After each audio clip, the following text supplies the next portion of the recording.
नमस्कार दोस्तों, स्वागत है आपका रेलिवेंट स्टडी में। आज हम पढ़ने वाले हैं पॉलिटी का एक इम्पोर्टेंट टॉपिक लोकसभा। लोकसभा के बारे में पढ़ेंगे आज। लोकसभा कैसे फॉर्म होती है, कैसे उसके सांसद चुने जाते हैं, ये सब कुछ पढ़ेंगे।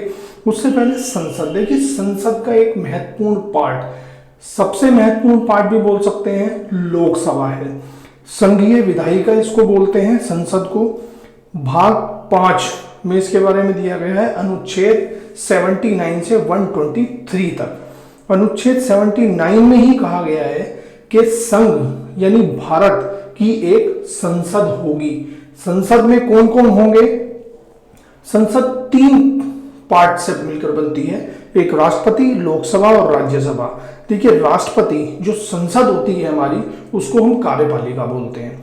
तो हमारे राष्ट्रपति जो होते हैं वो कार्यपालिका के संवैधानिक प्रमुख होते हैं, यानी उनको लोकसभा, राज्यसभा, कार्यपालिका का प्रमुख बताया गया है। लोकसभा क्या होती है? देखिए लोकसभा को कई नाम से पुकारते हैं, जैसे हाउस ऑफ पीपल, निम्न सदन, लोकप्रिय सदन। राज्यसभा को किस नाम से पुकारते हैं? काउंसिल ऑफ स्टेट्स, क्योंकि ये स्टेट का प्रतिनिधि करते हैं, राज्य का प्रतिनिधित्व करते हैं। उच्च सदन भी बोला जाता है। अब चलिए चलते हैं लोकसभा के बारे में कुछ पढ़ लेते हैं। देखिए लोकसभा लोगों के द्वारा चुने हुए प्रतिनिधियों की ये सभा होती है, इसीलिए इसको लोकप्रिय सदन बोला जाता है, क्योंकि लोग प्रत्यक्ष रूप से अपने प्रतिनिधि को चुन के लोकसभा में भेजते हैं, ताकि वो उनके जो मुद्दे हैं, चाहे वो सामाजिक मुद्दे हों या राजनीतिक या आर्थिक मुद्दे हों, उनको लोकसभा में उनका प्रतिनिधित्व कर सकें। राज्यसभा से अधिक शक्तिशाली इसको बोला गया है, क्योंकि इसके पास पावर्स ज्यादा होती हैं। कौन कौन सी पावर्स होती हैं वो हम आगे पढ़ेंगे। महत्वपूर्ण विषय इसी सदन में रखे जाते हैं। देखिए महत्वपूर्ण अमेंडमेंट्स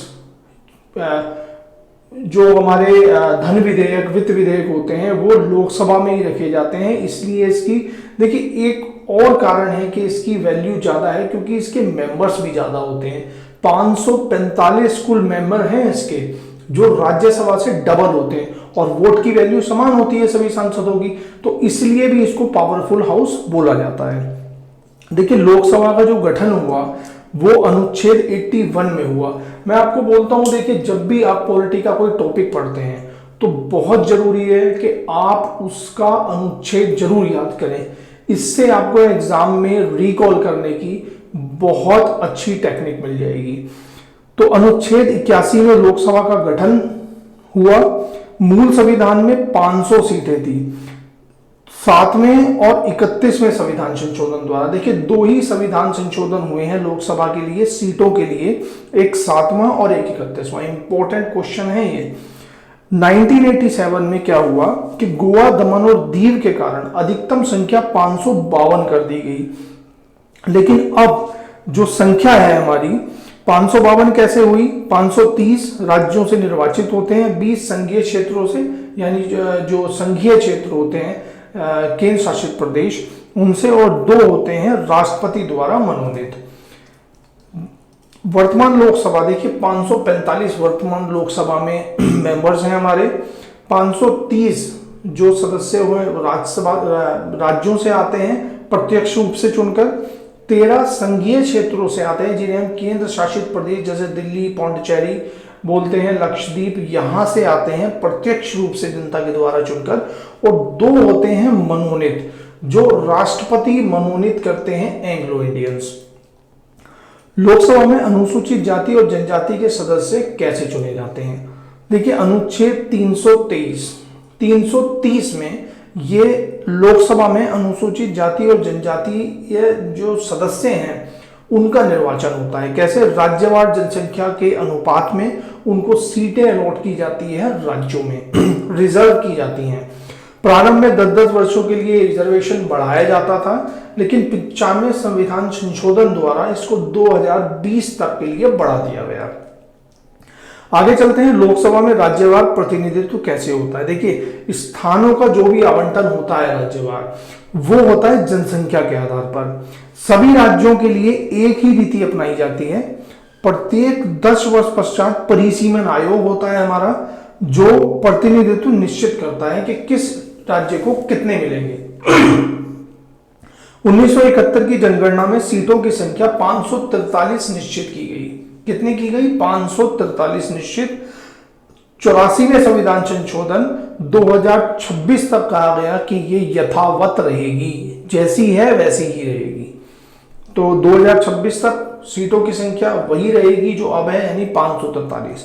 लोकसभा में निर्वाचन कैसे होता है? देखिए, प्रत्यक्ष रूप से होता है, यानी हम वोट देते हैं अपने सांसद को, और वयस्क मताधिकार के द्वारा होता है। वयस्क मताधिकार मतलब जो भी वयस्क है, यानी 18 साल की उम्र पार कर चुका है, वो वयस्क माना जाता है और वोट देने के उसको एलिजिबल माना जाता है। 81वें संविधान संशोधन द्वारा 1988 में यह कहा गया कि 21 वर्ष से घटाकर वयस्क मताधिकार की आयु 18 वर्ष कर दी गई। अब कौन वोटिंग कर सकता है? भारत का नागरिक होना चाहिए, 18 वर्ष की आयु पूरी कर चुका हो और किसी भी अपराध में लिप्त ना हो, यानी उसको कोर्ट ने या ऐसी कोई विधि ना हो या उसके ऊपर चार्जेस ना हो जिससे वो वोटिंग से वंचित हो जाए। आगे चलते हैं, लोकसभा सदस्यों की योग्यता। अब देखिए, योग्यता बहुत महत्वपूर्ण है। क्वेश्चन में, एग्जाम्स में बार बार क्वेश्चन घुमा के आते हैं इससे। तो अनुच्छेद 84 में, आजकल अनुच्छेद बहुत पूछ रहे हैं, इसलिए मैं हर चीज का अनुच्छेद दे रहा हूं और इस पे जोर भी डाल रहा हूं कि अनुच्छेद आप जरूर पढ़िएगा।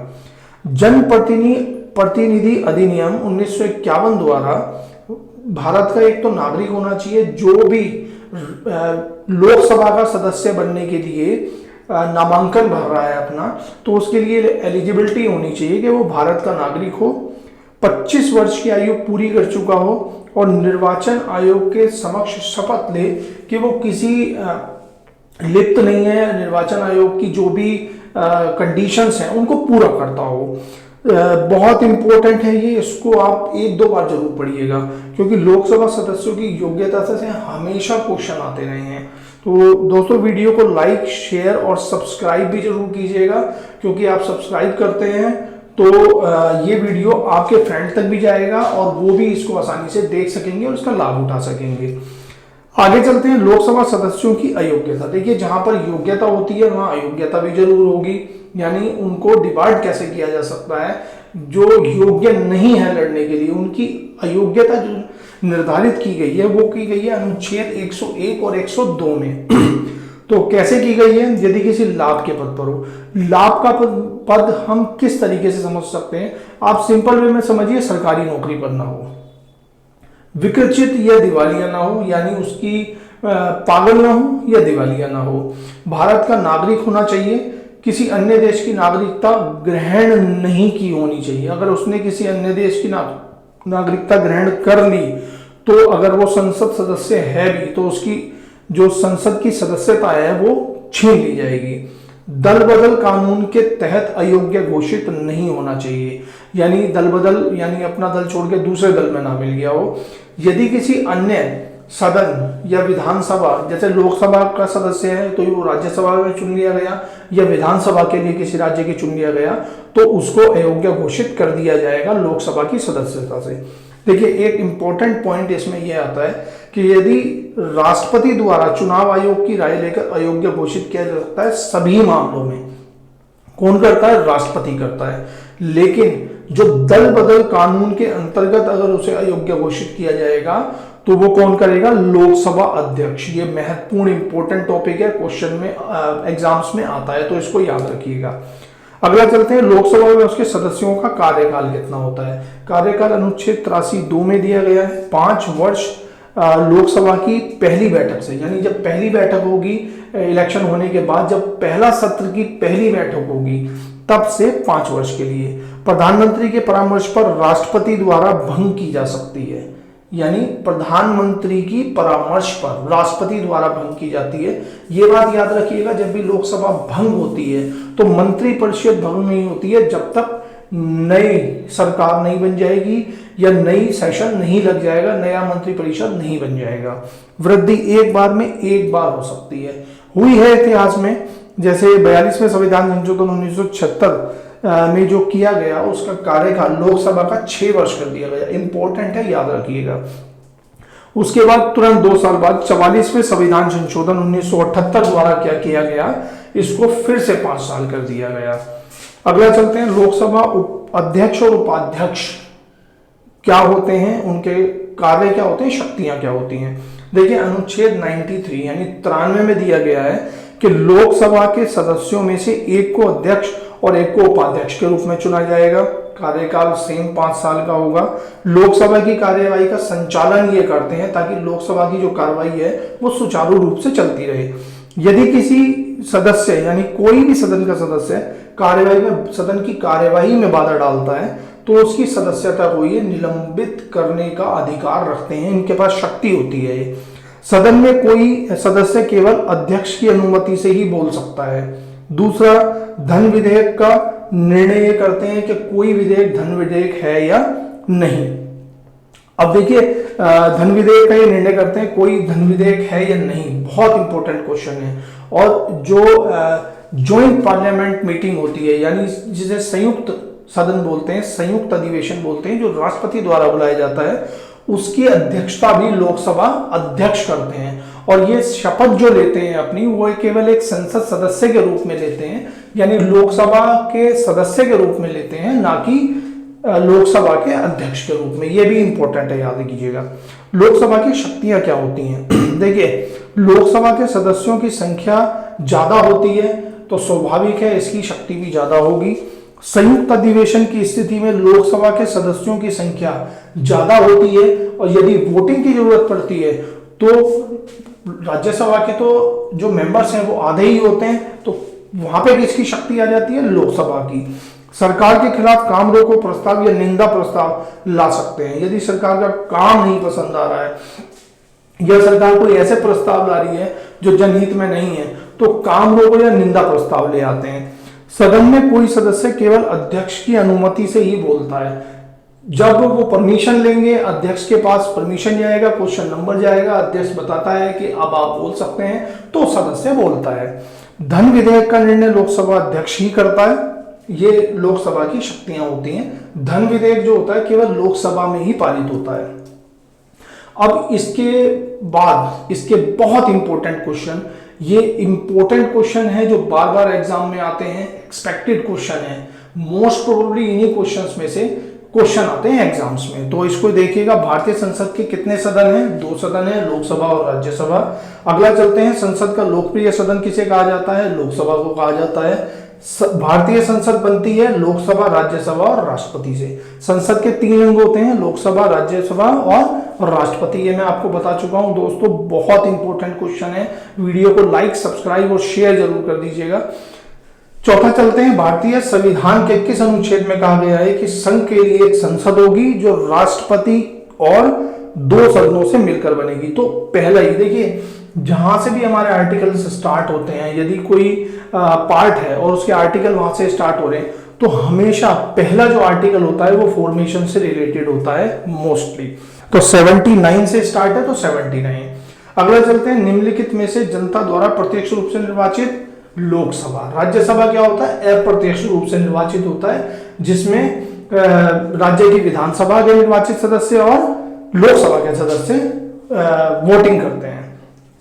छठा क्वेश्चन चलते हैं, भारतीय संविधान के किस अनुच्छेद में लोकसभा के गठन के संबंध में प्रावधान किया गया है। तो 81 में भी किया गया है और 331 में भी किया गया है। मूल संविधान में लोकसभा के सदस्यों की जो संख्या थी वो कितनी निर्धारित की गई थी, 500। उसके बाद 31वें संविधान संशोधन अधिनियम द्वारा लोकसभा की अधिकतम सदस्य संख्या कितनी निर्धारित की गई, 545। 543 निर्वाचित प्रत्यक्ष रूप से और 2 एंग्लो इंडियन नॉमिनेटेड राष्ट्रपति द्वारा। अगला क्वेश्चन चलते हैं, राष्ट्रपति द्वारा लोकसभा में एंग्लो इंडियन यानी आंग्ल भारतीय समुदाय के 2 सदस्यों को किस अनुच्छेद के तहत मनोनीत किया करता है, अनुच्छेद 331, 331। अगला चलते हैं, लोकसभा में राज्यों को किस आधार पर सीटें आवंटित करते हैं, जनसंख्या के आधार पर, उस राज्य की जनसंख्या के आधार पर। और पूरे देश में हर राज्य के लिए एक ही आवंटन पद्धति अपनाई जाती है। वर्तमान लोकसभा में प्रत्येक राज्य के लिए स्थानों का आवंटन आधारित है 1971 की जनगणना के आधार पर, जो 1920 तक चलेगा। अगला चलते हैं, लोकसभा में राज्यवार सीटों का आवंटन 1971 की जनगणना के आधार पर आधारित है। यह निर्णय किस वर्ष यथावत रहेगा? 2026 तक। 2026 तक सीटें ऐसी ही रहेगी, यानी हम कह सकते हैं कि अगली लोकसभा के चुनाव तक ये सीटें इतनी ही रहेंगी। अगला चलते हैं, लोकसभा के एक निर्वाचन क्षेत्र कम से कम कितनी जनसंख्या का प्रतिनिधित्व करती है? 7.5 लाख। इसको लोग बच्चे 10 लाख लगा के आते हैं, ये ध्यान रखिएगा, बहुत इंपॉर्टेंट क्वेश्चन है, 7.5 लाख। अगला चलते हैं, अनुसूचित जाति एवं अनुसूचित जनजाति के प्रतिनिधियों के लिए लोकसभा में कितने सुरक्षित निर्वाचन क्षेत्रों की व्यवस्था की गई है? 131। 131 ऐसी सीटें हैं लोकसभा में जो अनुसूचित जाति और अनुसूचित जनजाति के सदस्यों के द्वारा ही बनी जाती हैं।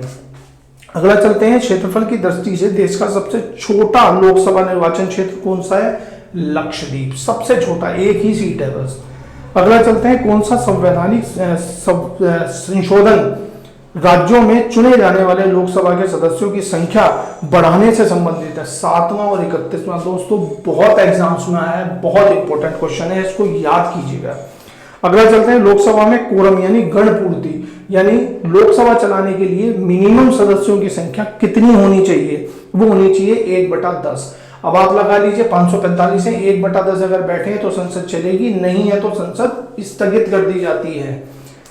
अगला चलते हैं, लोकसभा के किस सदस्य की सदस्यता कितने दिनों तक लगातार अनुपस्थित रहने पर समाप्त हो जाती है? ये होती है 60 दिन।